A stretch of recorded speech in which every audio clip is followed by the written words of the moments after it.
again, sizing up Murphy. Drives, floats, hangs, and scores on the turnaround. J-Dub way behind the three-point line and hits way behind the three-point line. Got blocked. What a rejection by Holmgren. Standing tall like a wall. This is Udart. You're listening to the Uncontested. What is up, and welcome to the Uncontested podcast, coming to you live Wednesday, August 21st. Brought to you by the Blue Wire Podcast Network. And that's it. Hey, before I get into the rest of the introductions, actually, I'll get there in a second. I'm your host for the evening, Jacob Niffen. It's a little two-man pick and pop game tonight with Nick Crane. That's on a cliffhanger. You're about to tell us something, and then I'll get there in a second. Stopped. If it's a pick and pop, and I'm the ball handler, no need to pop because I'm not passing it. That's what I was about to say. I have to be handling the ball, and you have to be popping Yes. because you are not moving the rock. No. No Taylor tonight as he's trying to put a toddler to bed. No JD tonight as he's out celebrating not his birthday, but a birthday.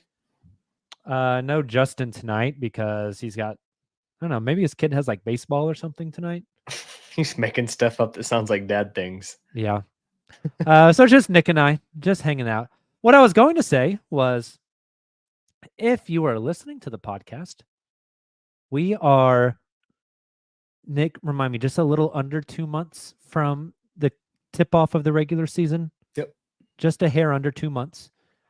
If you are listening and you own a business or you work at a cool business in Oklahoma City and you're thinking, hey, we need to do some advertising on some awesome Thunder podcast, feel free to hit us up. We are currently looking for partners for next season. You can reach us on social media or the Uncontested Sports at gmail.com. Shoot us a line. We'd love to chat and get some cool local spots on the show as partners this year. It's a good time too. Like, team is going to be really good. Fan excitement at an all-time high. People like want to be involved with the Thunder. We've got a lot of cool stuff coming. I mean, calendar-wise, you mentioned like just under 2 months till the season. Media Day is in 39-ish days. We'll have a presence there. Preseason and training camp shortly after, we'll have a presence there. Like, partnering with us right now would be a lot of fun on both sides. Like Definitely. It's a good time to be doing stuff with the Thunder. 100%. So hit us up. We would love to get some new folks on board for this awesome ride this next season is going to be. Nick, we are in some deep summer days of the NBA calendar.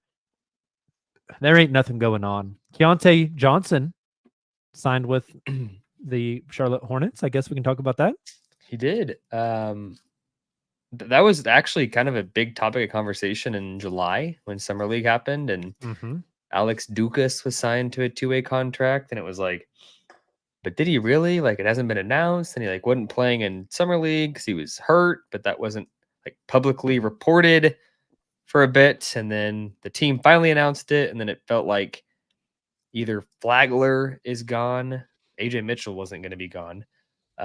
It's either Flagler's gone or Keontae's gone, and it appears Keontae's gone. He's in Charlotte. I don't know if they announced the deal type. Is it just camp? Is it 2-way? Did you see anything on that? I did not see. Don't know if it's camp, 2-way, Exhibit 10, full deal, minimum. We haven't heard.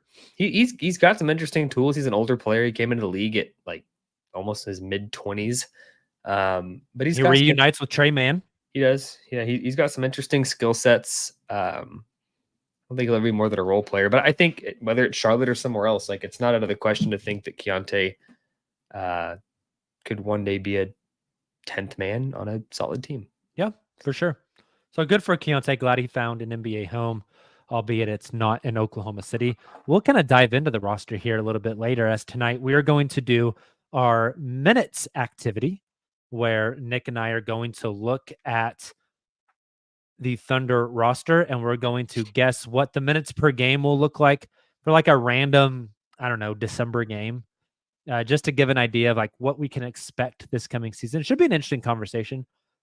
Before that, though, Nick, I thought we could spend some time talking about Chet Holmgren. The man is on the PR tour this summer. He first did, I can't remember the name. Road Trippin' Pod. And then most recently, wasn't recently on the podcast. The podcast just recently went live. He was on the Podcast P podcast. That it's always weird to say the Podcast P podcast. Yeah. He was on the pod back at Summer League in Vegas in early/mid July. Episode just released this week. Thunder fans, I would assume most have already listened to it. If you have not, I would recommend you go check it out. Chet's portion on the podcast is maybe 45 minutes long. He's on there. He does his own interview, and then Karl Anthony Towns comes on and does his own interview as well. I'm going to be real honest with you. I skipped the Karl Anthony Towns part. Wasn't too interested in reading it or listening to that. One of the Thunder fans who has not listened to this podcast he's not sitting next to me, sitting in Dallas, but virtually sitting next to me, Nick Crane. You have not tuned into Podcast P yet. I, despite being on a podcast, don't listen to podcasts. Right. So, or watch, I guess in this case. Does Podcast P come out audio only, or is it video on YouTube, or how does that work? I think it's like us. They have both. Okay. They copied us. Yeah. I like stole my whole flow. Pre-COVID, when I commuted a bit more, I listened to pods a little bit. I had my go-tos. I was a big, now they're called No Dunks. They used to be something else. The starters. I was big onto that.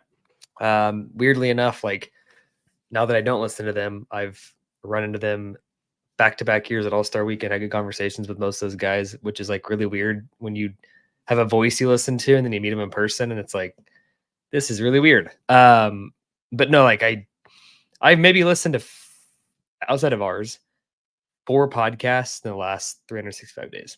Wow. So what we're going to do is I'm going to tell Nick a little bit about Chet's interview on Podcast P's pod, and then Nick is going to react. Love it. So we're just kind of going with it, man. Well, it'd be good too for those that are listening to us that have not listened to that. This will be your Cliff Notes. I like that. Let's start off with some SGA talk. They had a discussion over Shea.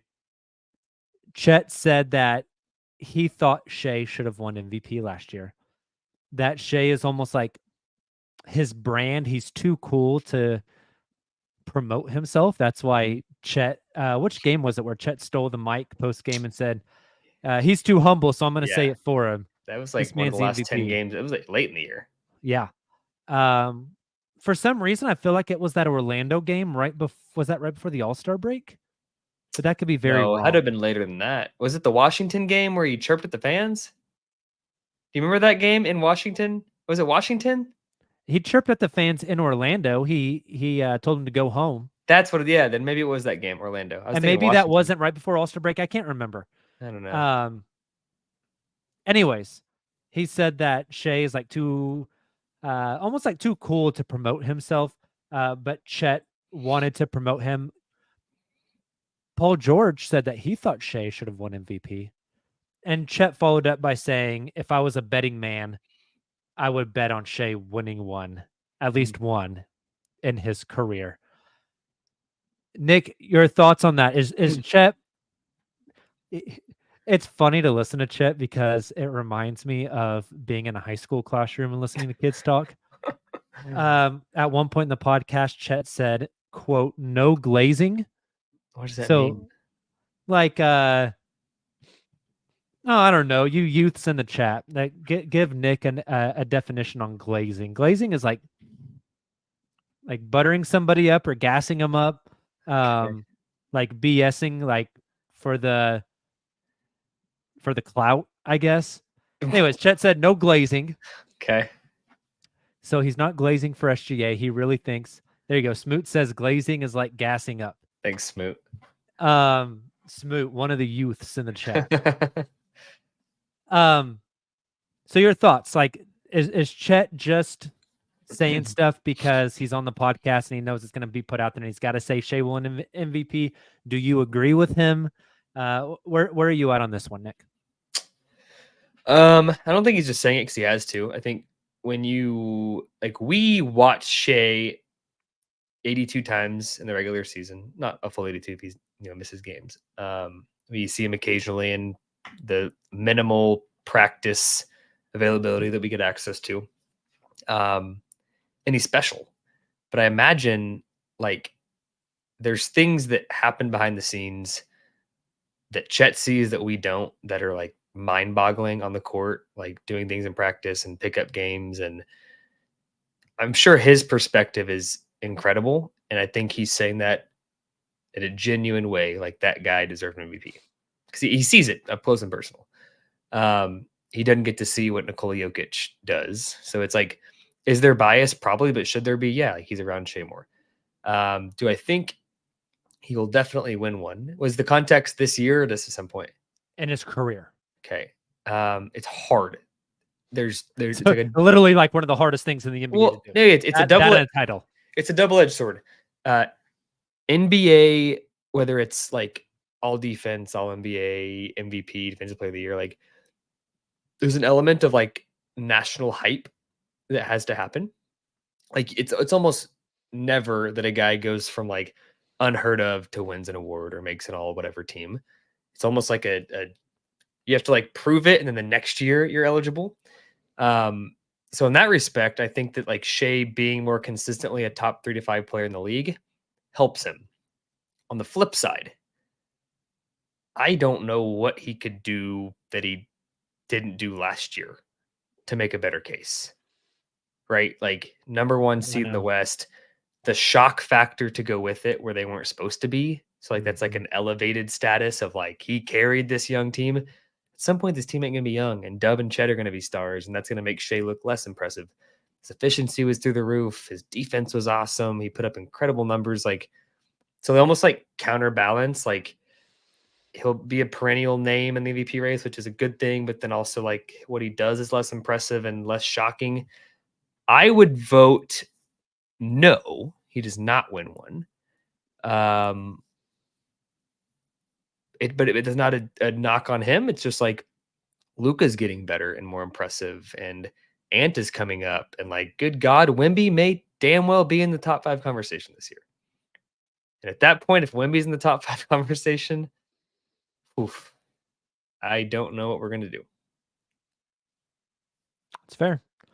Next thing, this isn't in order of their podcast, but next thing on my list is they talked about Chet shooting.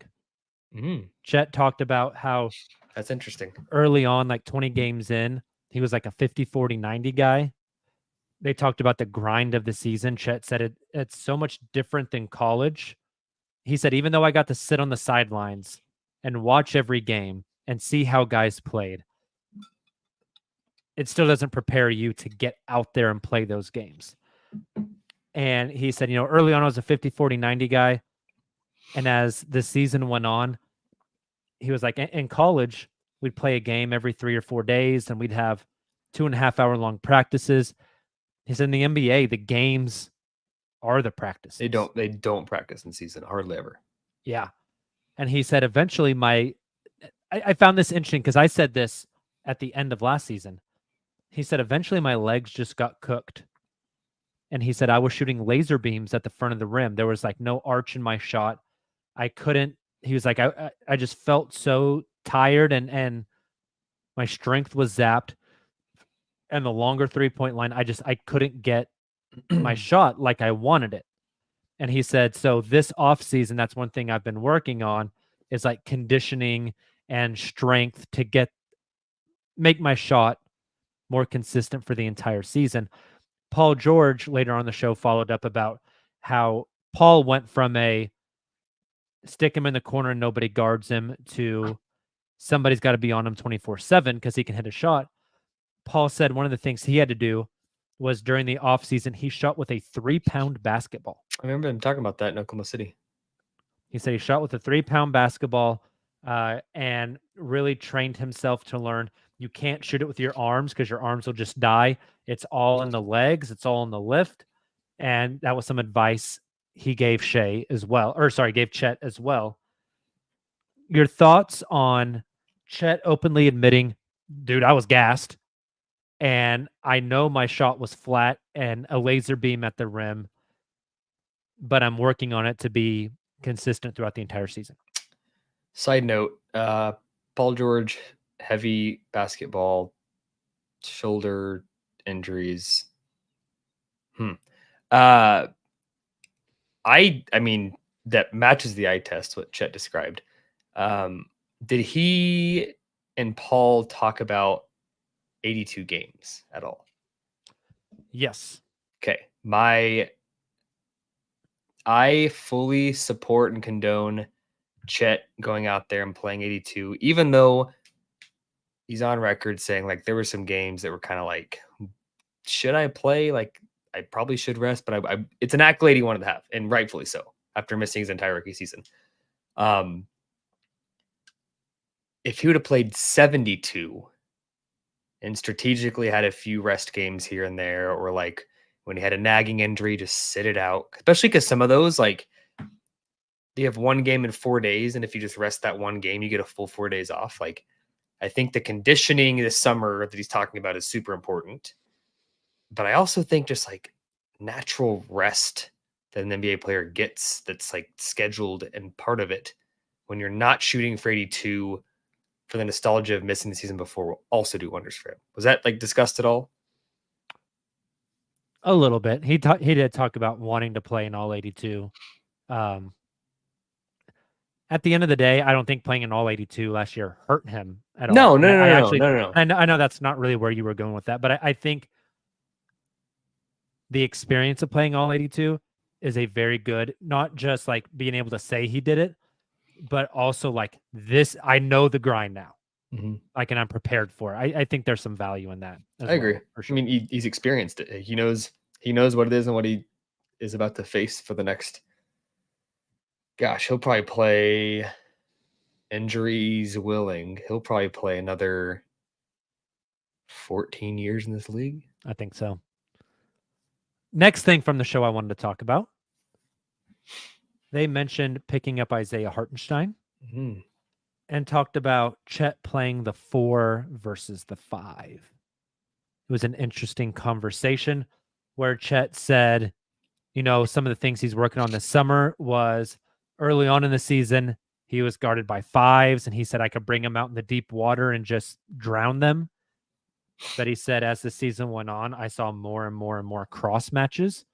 We heard a lot of people talk about this. The cross matching wasn't just for Josh, because Josh was a detriment offensively, but it was also they wanted to get more of a wing on Chet. And he said, so I started to see more cross matches. He said, quote, I was the only screener on the floor, which is interesting because they ran a lot of guard-to-guard screens. He said, and so one of the things I'm working on is being able to punish those smaller guys if they switch somebody on me or cross-match me, to be able to get them down low and either make a basket or make a play. He also said just adding Hartenstein is like a great thing for them. And he said, people say like, you know, do I want to play the 4 or play the 5, or what am I better at, playing the 4 or the 5, or what do I need to do? He also dropped a lot of MFers on this podcast, which I personally love. It's probably like 20. That's hilarious. I mean, like actual the word. Yes. Oh, nice. Love it. He said, I'm not going to get the exact quote, but something along the lines of, I need to do whatever the game tells me to do. And if that's play the 4, if that's play the 5, he's like, it doesn't matter. The point is to win the basketball game. And so if that's play the 4, it's play the 4. If it's play the 5, it's play the 5. If it's screen, if it's pass, if it's rebound. It was a very Presti quote, personally, is how I took that. Maybe something Presti's told him before. Yeah. But he doesn't seem to have a preference playing 4 or 5. I in the modern game, I don't think it matters that much. What's most interesting about what you just described was the cross matching and punishing smaller players. As many adjustments that happen during the flow of a regular season in a playoff series, it's quite hard to like schematically change how you utilize a player in a mismatch scenario. My hunch is that this year, if they're going to cross match Chet, we're going to see a lot more focused emphasis, like designed sets for him when that happens. An example of that, he's not the same size as this guy. But what did Porzingis do in the playoffs? He caught the ball right at the free throw line or right at the elbow, looked down, had a small guy on him, rose up all day long. In the finals, game one, it was all day long. I'm not saying that's going to be the move for Chet where he can punish guys, but like now that he knows that's going to be a thing, he can work all summer on like those leverage moves and taking advantage of smaller defenders. For him, it's probably going to be like that Dirk midi fade. It's probably going to be like getting deeper in the mid post and facing up. And if the guy's going to play off, you're going to pop it. If he's going to play up, you're going to use your length to get one step past. You don't need a quick step when you're as long as Chet. Do a long step and you're past the guy. Over his top foot, you have to like. There's a lot of things Chet can do to punish guys. I think he probably wanted to do more of it last year, but that's a hard thing to change. Like the offense is predicated around driving kick. You can't just all of a sudden say when Chet's cross match, let's like run something for him and like revolve the offense around him. So I expect him to have a much deeper bag with smaller players out on this season. For sure. They talked a lot about that, which was interesting. Another little interesting note they talked about last summer. They talked about Chet's injury a lot. They talked about last summer. Chet said he played a lot of pickup. Said one time in particular, he said he was up against, quote, JoJo, which is Joel Embiid, and said, like, Chet said, I kind of cooked and I hit the game winner. And other people were getting on Joel, like, you're going to let a rookie do that to you? And he said the next game, Joel wouldn't let the other 8 guys come on the other side of the court. Jeez. They basically just played one-on-one. Yeah. And he said Joel dunked on him probably like 8 times. That's hilarious. And he said, you know, all these actors on ESPN say Chet's not going to be able to guard Joel Embiid one-on-one. And Chet said, mother effer, nobody guards him one-on-one. He sees doubles and triples every night in the league. So I enjoyed hearing him say that. He's very charismatic. Like he gets it. And he's like, it almost makes me wonder if he was not in Oklahoma City, how much more of that we would see. Yeah. Like if Ant Edwards was drafted to the Thunder, I don't think you can hide that personality that he has. I was about to say, I don't think he would be. They might try, but you can't hide it. I don't think he would be this thing that he is in Minnesota, where it's a little more lax. Yeah, I think it's super interesting. Like Chet is not Ant in that standpoint, but like Chet is similar to Ant. He's fun, man. He's fun. They talked about the Dallas Mavericks because Paul George and Chet both played the Mavs in the playoffs. Paul talked about guarding Kyrie on one end and then having to do all that running and then going to the other end and playing offense and how tiring it was. They talked about how good Kyrie was, and Chet said he can make tough shots. He said the NBA, a guy's going to cook. It's can you hold him to 30 on 25 shots versus 30 on 18? Mm-hmm. And he said, or you just don't let him shoot. And Paul said, well, that's almost impossible to not let a guy get a shot off. And Chet said, every time down the court, we made sure that Kyrie saw 3 bodies. We didn't want the ball in his hands. We wanted him to get rid of it. I thought that was pretty fascinating from what you and I watched in the Western Conference second round. They really limited Kyrie's shot attempts. Now, Luka got a lot up, and they kind of lived with the one-on-one on Luka, which I thought was kind of interesting because pre-series, I thought they'd make the other guys beat them. And technically they did, right? PJ Washington and Derek Jones Jr. But Chet straight up said, like, we did not want Kyrie shooting the ball. We wanted him to see a crowd every time he had it. We were showing 3 to 4. We were not letting him get to the paint. Yeah. I mean, easier said than done, like you mentioned. Mm-hmm. I don't think there's many teams that are equipped to do that to a Kyrie Irving than the Thunder. Now with Alex Caruso in the mix, holy cow! Yeah.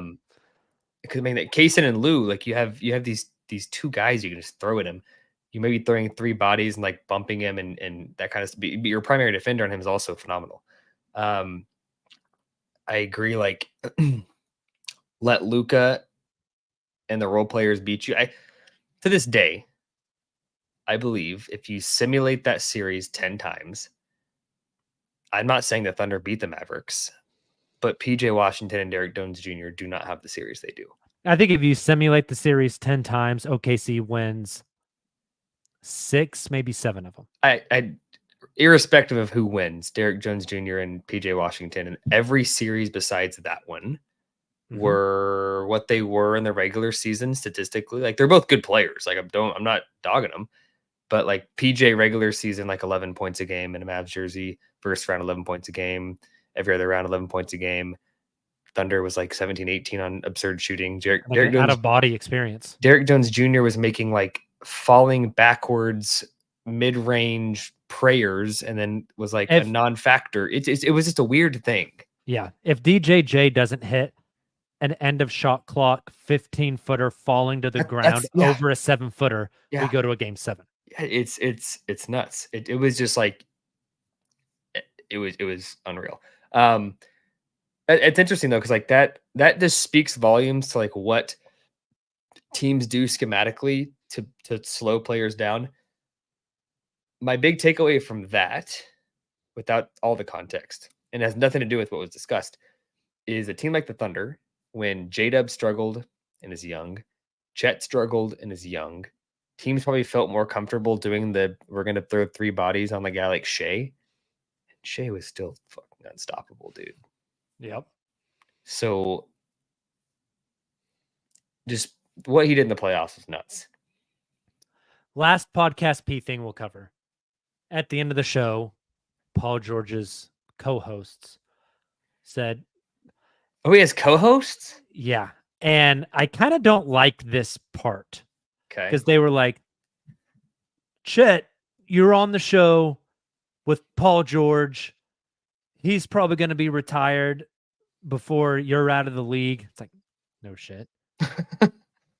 What do you want to ask this guy about basketball, about life, about business? And it was like, they're trying to like gas PG up, like the all-knowing God is here. What question is? It's kind of lame. Like genie in a bottle, 3 wishes. Yeah, I was like, this is kind of lame. Like that Paul George's guys like say this on the show. And Chet said, "Okay, I got a question. I'm going to F up your chemistry. Games on the line. Who's shooting the ball? You or JoJo? Or Tyrese?" I did see this one on social media. I don't even think he said Tyrese. I think he said you or JoJo. Yeah. And Paul said whoever Nick Nurse draws it up for. But it got them in this conversation. And Chet said something along the lines of like, you know, that's what makes Daignault so awesome is he said we had 7 or 8 guys take a shot to try to win us a game last year. He said we had Wiggs get an inbound pass and a layup. It was the Toronto game. I remember it specifically. The backdoor cut for Aaron Wiggins. Come up off the elevator. Aaron Wiggins, a backdoor cut? Shock. Off a Josh Giddey inbound. He said we even had Wiggs taking game-winning shots for us. And Paul kind of talked about how that's good coaching. That's building guys' confidence. That's getting guys raising them up. That way they're ready for bigger games and bigger moments. And I just thought it was a cool moment for them to really talk about how awesome of a coach Mark is. Yeah, I mean, he is. I mean, he was once the developmental guy that was going to get this team back towards competitiveness. It was supposed to be their Scotty Brooks. And then see what happens from there. And I mean, things change quickly. Like, let's be clear. Once there's expectations and you're not meeting them, things change very quickly. All signs point to him being like even if they won 40 games this year, I think Mark is the coach the following year. For sure. But if they win 40 games 2 years in a row, then we're starting to have questions. For sure. I think the alignment from coaching staff to front office to ownership is like, I don't know. It's like in a movie when all the stars line up and then like the big catastrophe happens. You know, this is not discounting Mark because Mark is phenomenal. Like, just one coach of the year. There's several guys on the staff that would also be phenomenal head coaches. Like, this organization is very intentional about who they bring on staff. 100%. All right. I think that's enough about our podcast, talking about another podcast. Yes. Let's take a break. On the other side, we're going to do our minutes activity. We'll be right back. And we are back.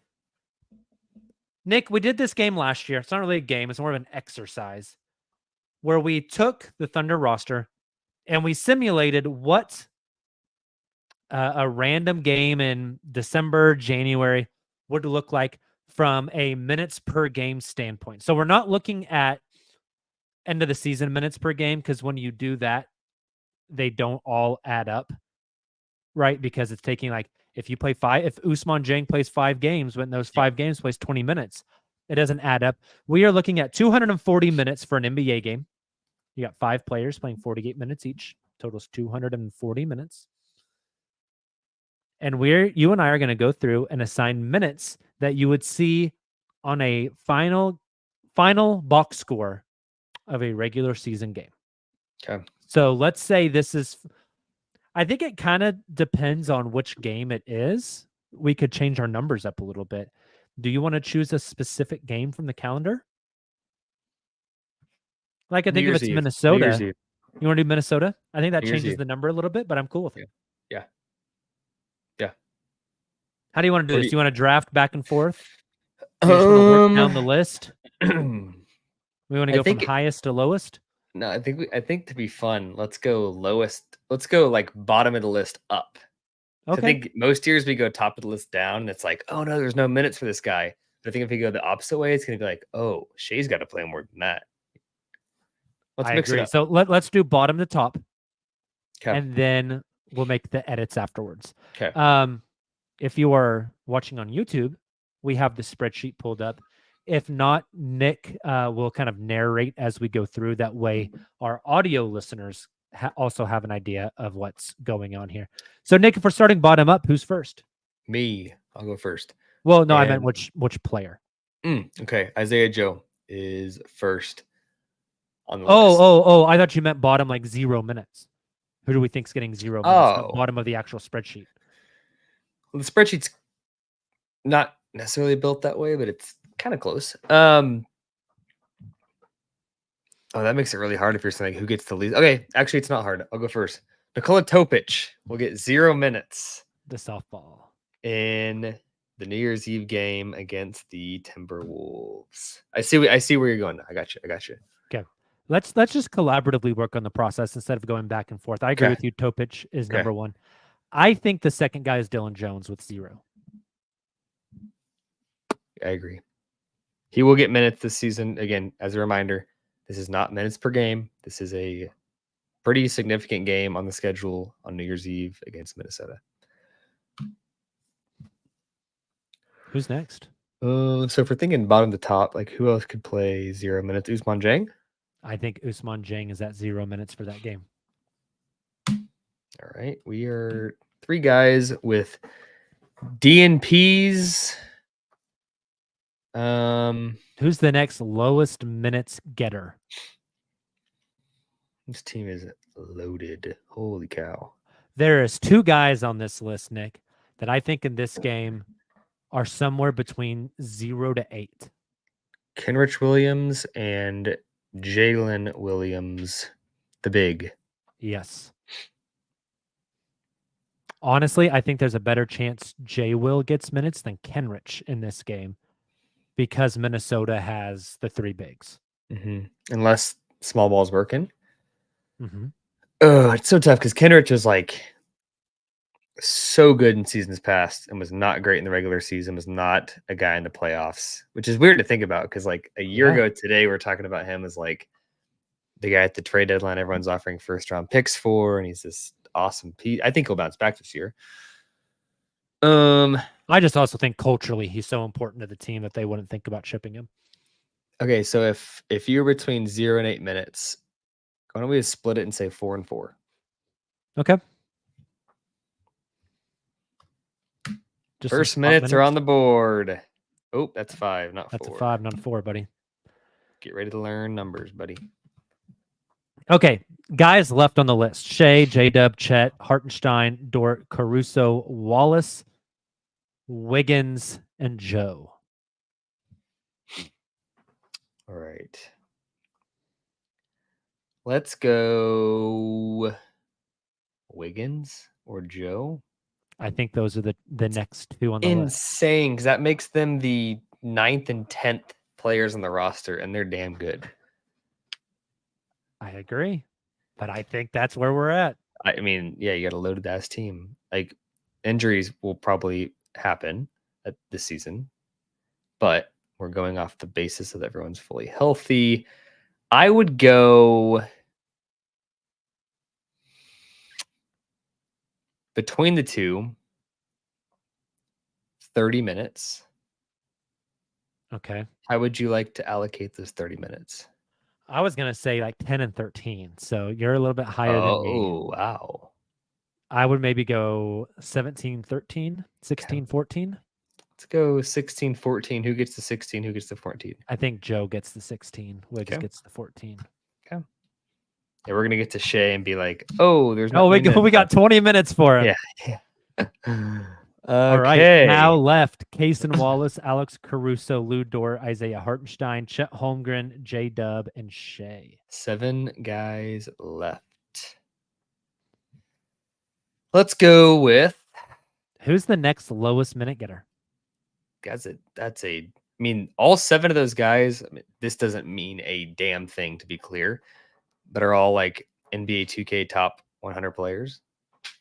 And I think we'd all agree are top 100 players in the league. I think Kaysen's next. I don't know. Who would you put? Lou? Kaysen was 6th in the regular season and 5th in the playoffs last year. I know they've added players, but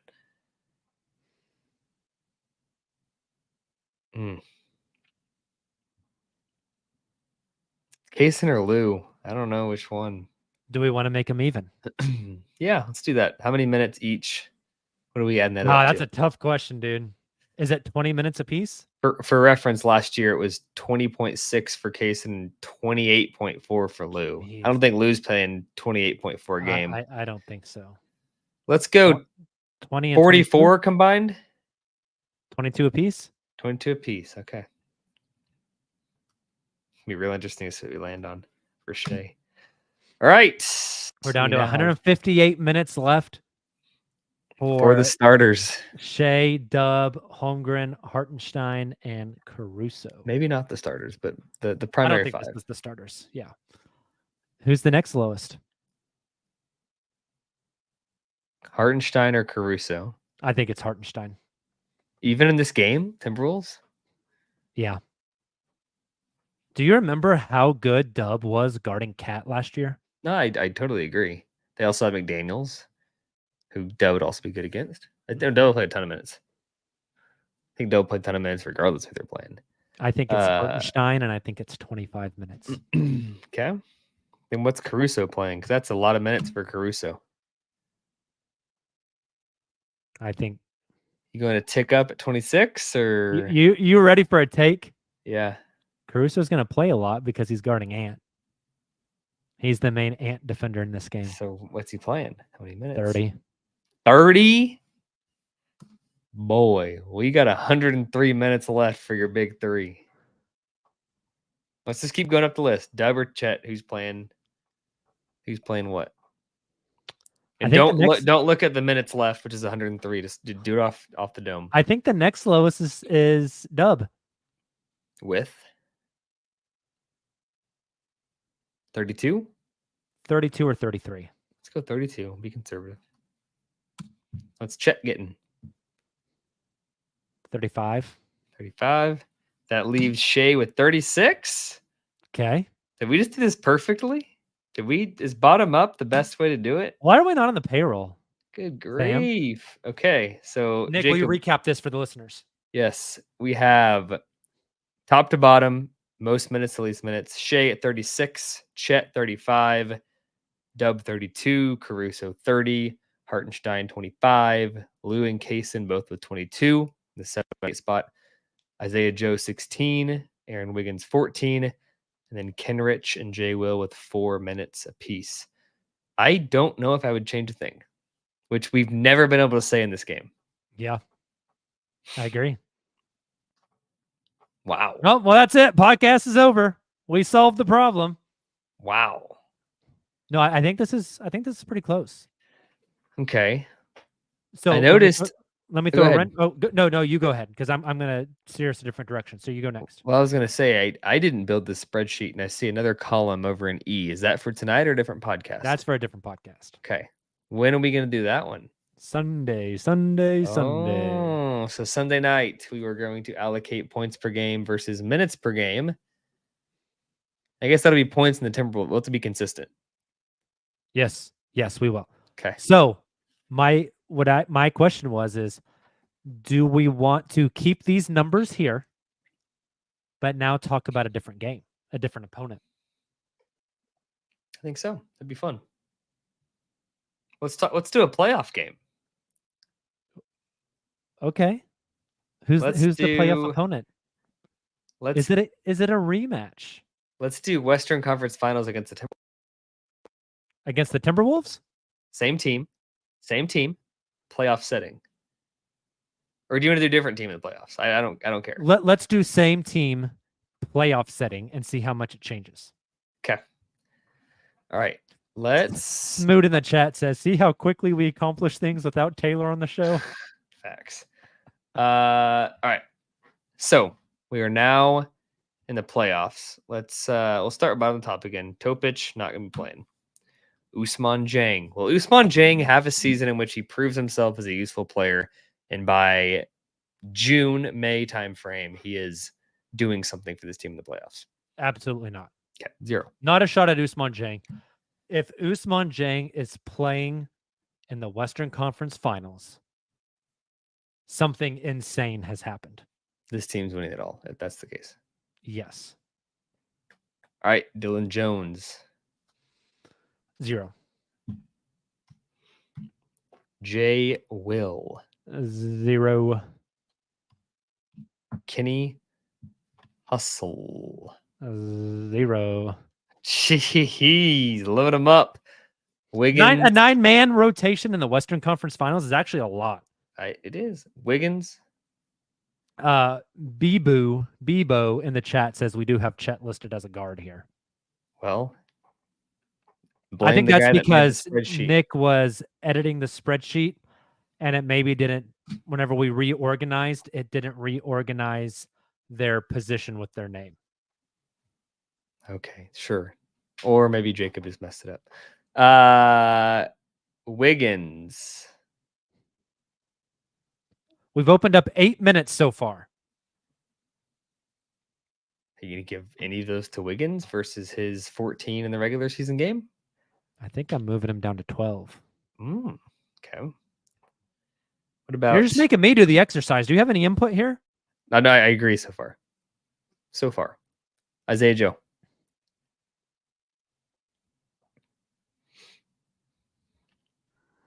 I don't know, dude. Does it stay the same? Is it 16 again? I would go higher. Really? Okay. We have 10. We've opened up 10 minutes. Give him 18. So we're giving him 2. We have 8 minutes to spare. Cason Wallace. I think 22 sounds right for him. Maybe 20. Does he go down to 20? No. What did he play in the playoffs last year? Last year in the playoffs, Cason Wallace was the 5th leading minutes guy with 20. Is it 20 again or is it 22? I think he'll be better this year. 22. Okay. We still have 8 open minutes. Lou played like 46 minutes a game in the playoffs. 35. Jeez. And everybody says, like, how much does adding one player change? A lot, because him and Caruso are going to be fighting for not many minutes to go around. Does it stay the same? Does it go up? I think he'll play like 26. Okay. That means we have 4 extra minutes to play with here. Does Hart stay at 25? Big I Hart stays at 25 minutes? He played 30 in the playoffs last year. But really as their lone big, right? Yeah. I would be fine with 25. Okay. We'll keep it at 25. Does Alex stay at 30? Because I don't see J-Dub only playing 32 minutes in the playoffs. No, I think he'll be 28. Okay. Let me do a quick okay.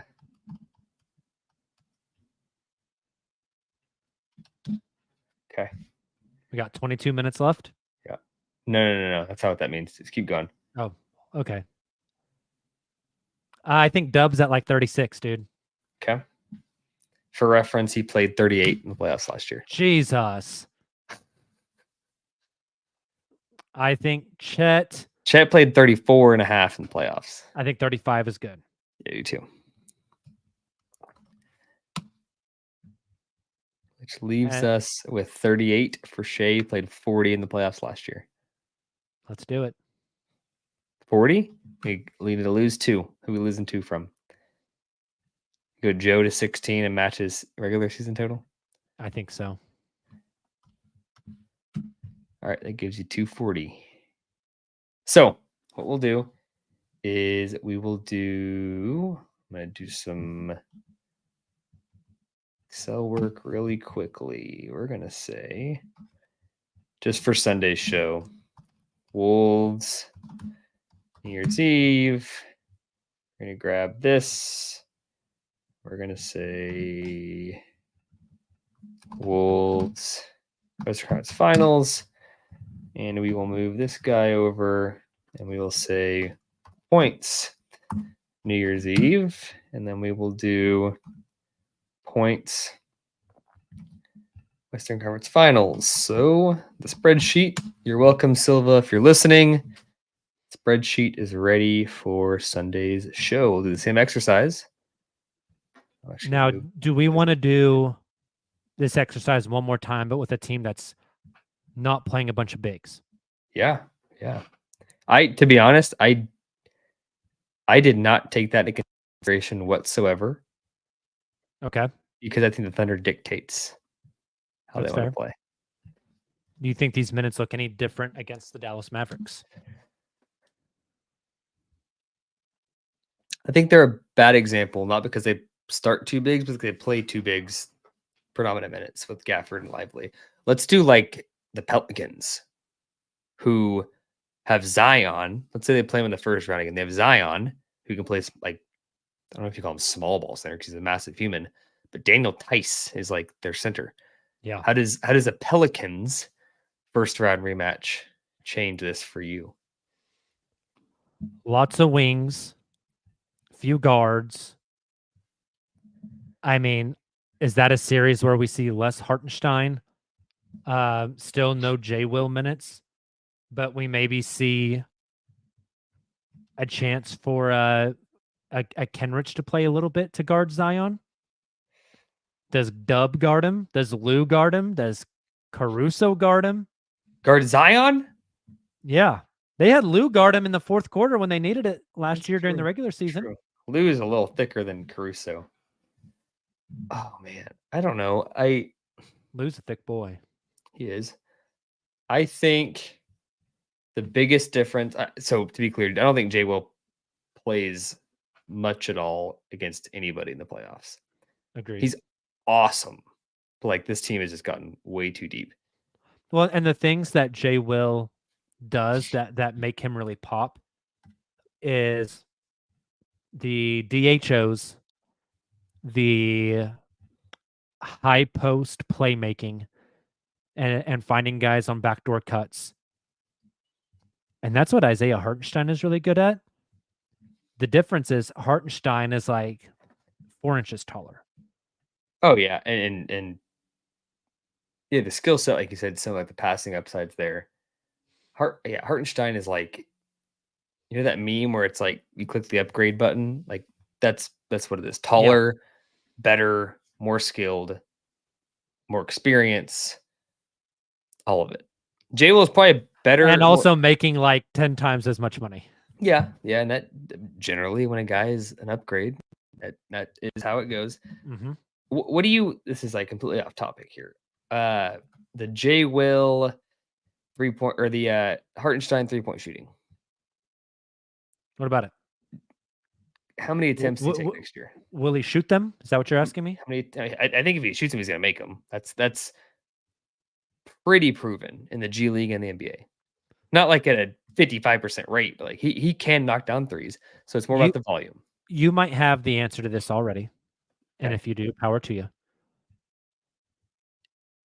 What you don't have to tell me like what season it was, but from his 1, 2, 3, 4, however many seasons he's been playing since 2018-19. Mm-hmm.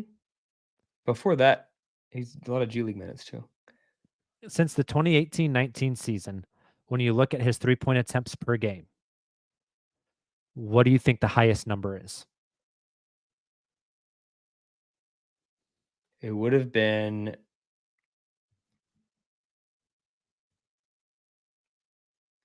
not last year because his attempts went down, but one of the 2 years prior. Oh gosh, have you played 65, 70 games, maybe half a shot a game? Give me That's what I'm looking for shots per game. 30, 35? So you're really damn close. His most 3-point attempts in a season was 2022-23. He took 37 attempts. He shot 0.5 attempts per game. Okay.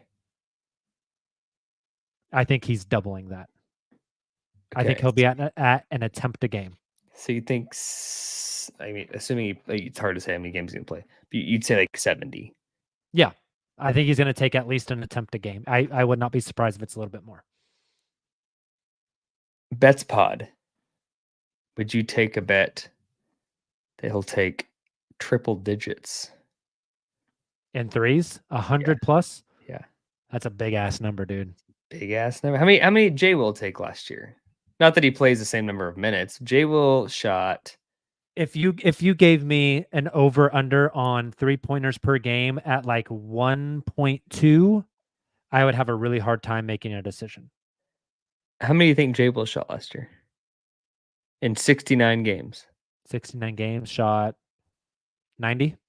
144. Oh, wow. Yeah. Wow. Yeah. Maybe you'll get to 100 then. It's going to be like the biggest swing of the season, not like in terms of wins, loss, and success, but like there's a lot of different versions of Hartenstein that we've seen throughout the years. I'm just curious which one we get stylistically. I think they want him to do a lot of that screening, a lot of those handoffs. I think I love the relocation, the moving around the rim. I would not be surprised if you see some of those trail top of the key threes in transition. Oh, for sure. Because if he comes down in transition, he's trailing, they drop it to him, he pulls a three and he hits it. The next time they come down, he's trailing, that threat is there, someone steps out.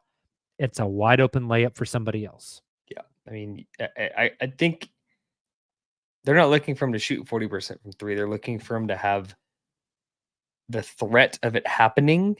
They need gravity. Even if he shoots 25% from three, you want him taking one a game. So the scouting report and the defense has to be aware of him shooting it. They have to account and accommodate for it. Yeah. Yeah. For sure. Awesome. Nick, I think that's going to do it for us tonight. Look at that. No Taylor, and we were under an hour. I know our listeners are very happy with that, and I'm very happy with that too. For those of you listening to the show or watching on YouTube, get in the comments, get on social media. Let us know what you think of our minutes distribution. Agree, disagree. Give us your opinions. We'd love to hear them. We will be back on Sunday night to talk points per game. And if any other news comes up, we'll talk that as well. Look forward to chatting with you guys then. Have a great rest of your week. Stay cool out there. It is definitely the heat wave time of the summer. And we will see you guys Sunday. Until then, and as always, thunder up.